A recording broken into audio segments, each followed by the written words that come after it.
আসসালামু আলাইকুম everyone, welcome back to my channel Arisha's home recipe. আজ আমি কমিউনিটি সেন্টারে বাবুর্চিরা বিয়ের অনুষ্ঠানে শাহী রেজালা যেভাবে রান্না করে আমি ঠিক সেভাবেই আপনাদের সাথে শেয়ার করব। কমিউনিটি সেন্টারে শাহী রেজালা গরুর মাংসের, এটা খেতে অসাধারণ। আপনারা স্কিপ করবেন না, পুরো ভিডিওটা দেখবেন, আশা করি আপনাদের কাছে খুবই ভালো লাগবে। চলুন দেখে নিই। বিয়ে বাড়ির গরুর রেজালা রান্না করার জন্য এখানে আমি 2 কেজি গরুর মাংস নিয়েছি, আর মাংসগুলো একটু বড় সাইজ করে কেটে নিয়েছি। এখানে হাড় চর্বি সলিড মাংস আছে, আর রেজালা রান্না করার জন্য কিন্তু হাড় চর্বি সলিড মাংস সব কিছু নিলেই রেজালাটা অনেক টেস্টি হয়। আর এখানে 2 কেজি গরুর মাংস আছে, আর 2 কেজি গরুর মাংসের জন্য যা যা মশলা আমি নিয়েছি: 2 কাপ পেঁয়াজ কুচি করে নিয়েছি, 1 কাপ টক দই নিয়েছি, 1 টেবিল স্পুন রসুন বাটা, 1 টেবিল স্পুন আদা বাটা নিয়েছি, আর এখানে হাফ কাপ কাজু বাদাম আছে। আমি কাজু বাদাম দুধ দিয়ে খুব ভালোভাবে ব্লেন্ড করে নিয়েছি।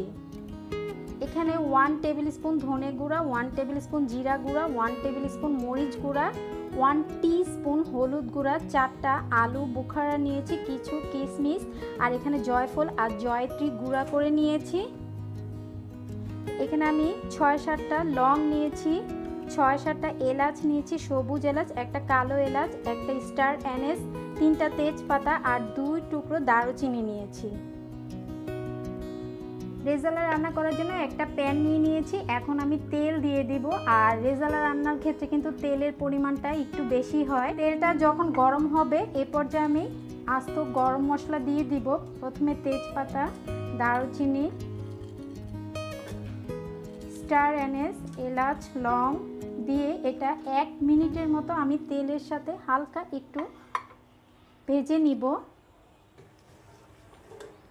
যখন মশলার একটা ফ্লেভার বের হবে এ পর্যায়ে আমি যে 2 কাপ পেঁয়াজ কুচি করে নিয়েছি সেটা পুরোটা দিয়ে দিব।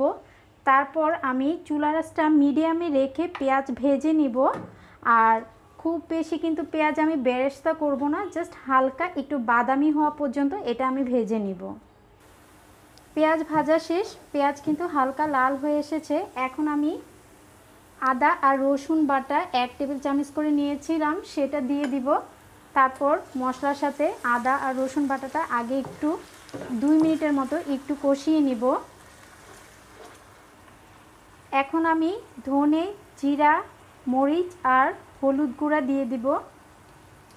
তারপর খুব ভালোভাবে মশলাটা কষিয়ে নিব। আর মশলা যেন পুড়ে না যায় এই জন্য আমি সামান্য একটু পানি দিয়ে দিব। তারপর মশলাটা কষিয়ে নিব। আর এ পর্যায়ে আমি 1 কাপ টক দই সেটাও দিয়ে দিব। দিয়ে আমি মশলাটা কষিয়ে নিব। মশলা কষানো শেষ, এখন আমি গরুর মাংস দিয়ে দিব। তারপর মশলার সাথে মাংসটা আমি কষিয়ে নিব। আর এই পর্যায়ে কিন্তু আমি স্বাদ মতো লবণ দিয়ে দিব। লবণ দিয়ে তারপর আমি মাংসটা খুব ভালোভাবে মশলার সাথে কষিয়ে নিব। চুলার আঁচটা মিডিয়ামে রেখে আমি মশলার সাথে মাংসগুলো খুব ভালোভাবে কষিয়ে নিচ্ছি। প্রায় 5 মিনিটের মতো আমি মশলার সাথে মাংসগুলো কষিয়ে নিব। 5 মিনিট আমি খুব ভালোভাবে কষিয়ে নিয়েছি। এখন আমি 1 কাপ গরম লিকুইড দুধ দিয়ে দিব। আপনারা চাইলে কিন্তু গরম পানি দিতে পারেন, আমি দুধ দিচ্ছি, তবে চেষ্টা করবেন দুধ দেওয়ার, কারণ দুধ দিলে কিন্তু রেজালার টেস্টটা অনেক বেড়ে যায়। তাই অবশ্যই আপনারাও চেষ্টা করবেন দুধ দেওয়ার। এখন আমি একটা ঢাকনা দিয়ে ঢেকে দিব। তারপর এটা আরও 5 থেকে 10 মিনিটের মতো ঢাকনা দিয়ে রান্না করে নিব। ফিরে এলাম 10 মিনিট পর। মাংস থেকে কিন্তু প্রচুর পানি উঠেছে। আমি এই পানিতেই কিন্তু মাংস সিদ্ধ করে ফেলবো। আর আমি এখন পর্যন্ত কোনো এক্সট্রা পানি দেইনি, আমি শুধু দুধ দিয়েছিলাম 1 কাপ। এখন আমি কাজু বাদাম আর যে দুধ দিয়ে কাজু বাদামটা ব্লেন্ড করে রেখেছিলাম সেটা দিয়ে দিব। দিয়ে তারপর মাংসের সাথে মিক্স করে নিব। আর বাদাম দেওয়ার পর কিন্তু এটা অনবরত নাড়াচাড়া করতে হবে, না হয় কিন্তু বাদাম কিন্তু খুব সহজেই তলায় ধরে যায়। তাই বাদাম দিয়ে কিন্তু একটু পরপর নাড়াচাড়ার মধ্যেই রাখতে হবে।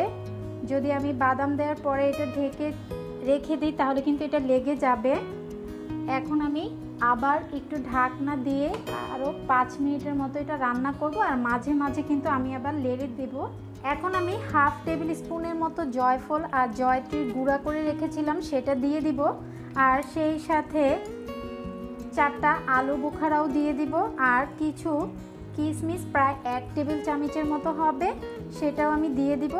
তারপর মাংসর সাথে এটা আমি একটু নেড়েচেড়ে মিশিয়ে নিব। মাংস কিন্তু সিদ্ধ হয়ে গিয়েছে, আমি লবণটাও চেক করে নিয়েছি। আর আপনাদের মাংস যদি সিদ্ধ না হয় তাহলে কিন্তু আপনারা যে পানি দিবেন সেটা কিন্তু অবশ্যই গরম করে দিবেন। গরম পানি দিলে মাংস খুব তাড়াতাড়ি সিদ্ধ হয়ে যায়, আর যদি নর্মাল পানি দেন তাহলে কিন্তু মাংস সিদ্ধ হতে সময় লাগে আর পিসগুলো কিন্তু ছোট হয়ে আসে। তাই অবশ্যই রান্নার সময় চেষ্টা করবেন গরম পানি দেওয়ার। আর আমার রান্না কিন্তু একদম শেষ, এখন আমি চুলাটা অফ করে দিব। হয়ে গেল ভীষণ মজার সেন্টারে বাবুর্চিরা বিয়ের অনুষ্ঠানে যেইভাবে রান্না করে আমি ঠিক সেভাবেই রান্না করেছি। এটা খেতে অসাধারণ, আপনারা অবশ্যই বাসায় একবার ট্রাই করে দেখেন, আপনাদের কাছে খুবই ভালো লাগবে। আশা করি আজকের এই রেসিপি আপনাদের কাছে খুবই ভালো লেগেছে। ভালো লেগে থাকলে প্লিজ আমার চ্যানেলটি সাবস্ক্রাইব করবেন, আপনাদের ফ্রেন্ডস এবং ফ্যামিলির সাথে শেয়ার করবেন। আজ এখানেই বিদায় নিচ্ছি, সবাই ভালো এবং সুস্থ থাকবেন। আল্লাহ হাফেজ।